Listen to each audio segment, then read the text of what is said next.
తిరుమల లడ్డు. ఆ లడ్డూలో కలిపిన నెయ్యిలో జంతువుల కొవ్వు జంతువుల మాంసం కలిసిందనేసి రిపోర్ట్స్ చెప్తా ఉన్నాయి.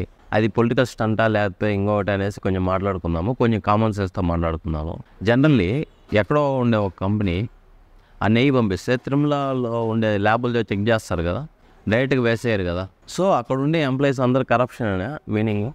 ఒకవేళ అలా కరప్షన్ అయితే ఈ పాటికి ఎందుకు తీసేయలేదు వాళ్ళందరినీ? ఇదేం చిన్న విషయం కాదు. ఒకవేళ అంతమంది ఎంప్లాయీస్ చేస్తే ఖచ్చితంగా న్యూస్లో ఖచ్చితంగా వస్తుంది కదా, మనకు తెలుస్తుంది కంపల్సరీగా. సో అలాగే ఇప్పటి వరకు అయితే జరగలేదు.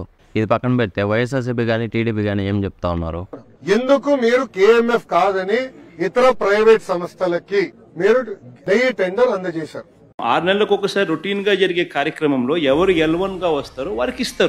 వీళ్ళు పొలిటికల్గా ఎలాగా ఇది చేసుకోవాలనేసి ఆ గేమ్స్ ఆడుకుంటూ ఉన్నారు. ఒకవేళ ఇది నిజమని తెలియాలంటే ఆ ల్యాబ్లో పనిచేసే ఎంప్లాయీస్ని అందరినీ తీసేయాలి. వాళ్ళందరూ కరప్షన్ అయినట్టే కదా. ఇది విషయం ఎన్ని రోజులు చెప్పకుండా ఉన్నారంటే, ఒకవేళ అలా చేయకపోతే ఇది ఖచ్చితంగా పొలిటికల్ స్టంట్ మాత్రమే. సో ఈ విషయంలో మీకేమనిపిస్తుందో కామెంట్ చేయండి. Thank you.